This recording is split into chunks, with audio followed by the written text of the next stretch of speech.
Hello, my Brony and Pegasister friends. My name is Inkros, and I am back with another backstory. This one is based on a little fan theory going around that Coloratura is actually a siren. So even though this is a highly unlikely backstory, I thought it would be fun to do nonetheless. Hope you enjoy.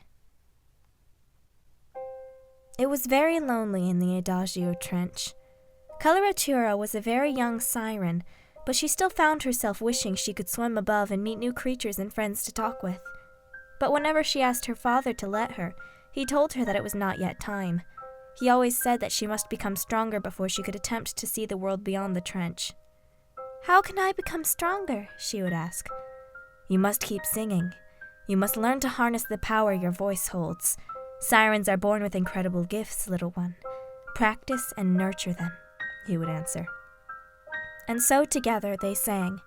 Their voices blended perfectly together in a haunting melody, echoing between cavernous rock walls and reaching up to the highest tips of the frothing waves.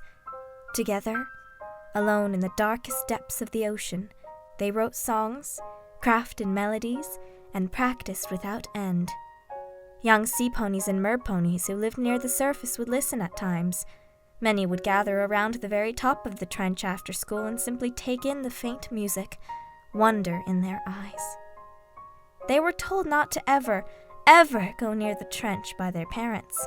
After all, that cursed place was where the three sirens had come from, the sirens that had enslaved their people and eventually attempted to control all of Equestria with simply their voices.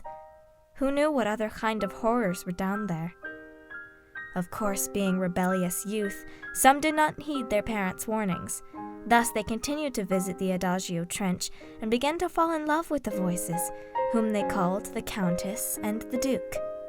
Coloratura was obviously unaware of her top ocean admirers, but she had grown proud of her singing voice.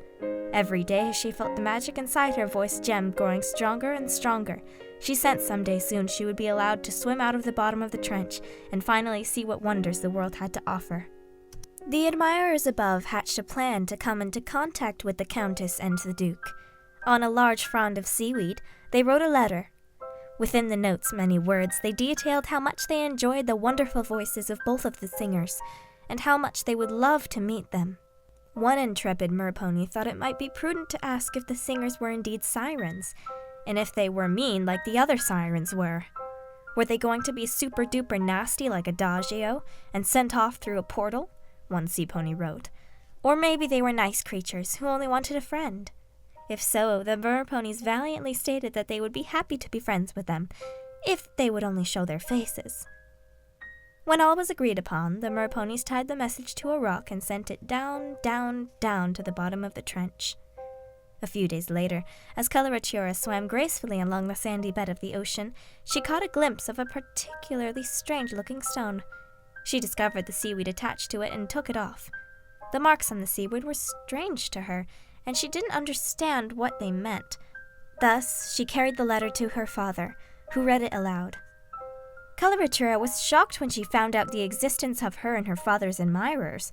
She smiled widely and even laughed a little upon the discovery of how much they enjoyed her music. The little siren was positively ecstatic.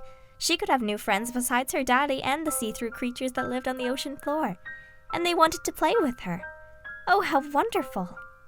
But then, the joyous little siren looked at her father as he read the last few words, which mentioned mean sirens like Adagio. His face was filled with a cold fury Coloratura had never seen before.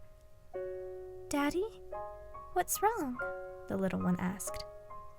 "Don't ever think you can be friends with these ponies," he said, ice dripping from his voice. "It was their kind who took your mother and aunts away from us. They were the ones who forced us to lie here in hiding, to stay here alone." He set a hoof on Coloratura's shoulder, his eyes boring directly into hers. "That is why we must sing day in and day out. We must learn to control the ponies above using the magic in our gems. In that way, we will uphold your mother's legacy. In that way, we shall avenge her." Coloratura was shocked. No friends? Not ever? She loved her father, and she missed what little she remembered of her mother and her aunts, but she didn't want to not ever have friends. That didn't sound right at all. Tears pricked her eyes, blending in with the dark, cold water around her. But I don't want to be lonely anymore, she said. Even if I am controlling the ponies with my voice, I will still be lonely. Why don't you let me have friends? She swam off in tears, leaving her father to sit silently. He tore up the letter as he stared at a portrait of Adagio, her haunting smile taunting him with its intangible curves. Coloratura continued to swim along the trench. She was so sick of this horrid darkness, so tired of this everlasting cold. As if her heart was guiding her, her head slowly turned upwards. There was a drawn line along the stone, a line she was told not to cross, for above that line, the water began to lighten. In a huff, Coloratura, for the first time, swam over it. She swam upward as fast as she could, her emotion driving her forward like a shooting star. After swimming for quite some time, her breath caught in her throat as the water began to feel warmer. As if in a dream, light exploded all around her, wonderful colors and patterns becoming vivid before her eyes. All kinds of fish and other sea creatures swam in beautiful rhythms, while eels ducked into holes along the stone walls. Joy filled her heart. She laughed as she twirled and looped upwards. She could finally see the true color of her scales. As naturally as the waves crashing against the shore, she began to sing, expressing her joy in glorious song. The young siren stopped in her tracks as she gazed at the edges of the trench.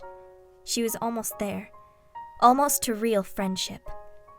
Heart pounding in her chest, she made the final push, her head peeking over the top of the trench. The gazes of several sea ponies met hers, and as soon as they did, all of them began to scream, swimming in a panic behind a rock. "Hello? Hello?" Coloratura asked. "My name is Coloratura. I got the letter you sent down." One of the sea ponies gasped and looked around the rock. "Are you the Countess? So you really are a siren. Are you a bad siren or a good siren?" Coloratura blinked. "Well, I think I'm good. What would a bad siren do?" "She would use her voice to mind control us like your own personal servants," a second sea pony quipped in. "Oh no, I'd never do that," Coloratura hastily said. "I came up here because I wanted to meet you and make friends with you. I was so alone down there with only my dad and I." The group of young sea ponies slowly came out from behind the rock. There were 5 in total. 3 were mer ponies, while the other 2 were standard sea ponies, their curled tails propelling them through the water. Coloratura was absolutely fascinated by how unique and beautiful they all looked. They were practically exploding with color, and so was the picturesque background they swam in front of, filled with gorgeous coral and lively fish. "I am very, very happy you like my music.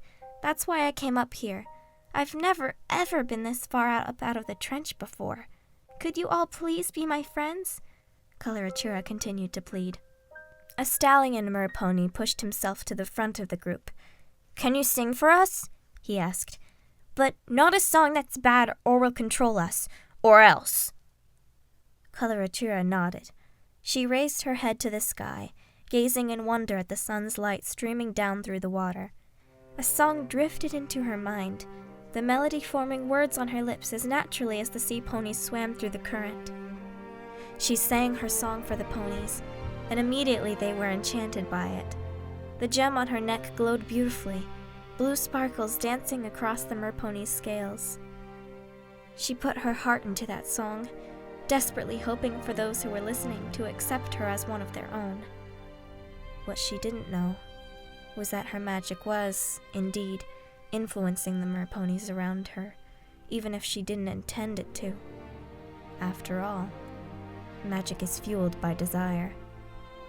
As she stopped her song, her mouth spread into a grin, and the sea ponies clapped ecstatically. They immediately told her that she was now their best friend. Coloratura cried out in joy. Finally, she had what she had always desired. Little did she know, Coloratura was following directly in her mother's hoofsteps.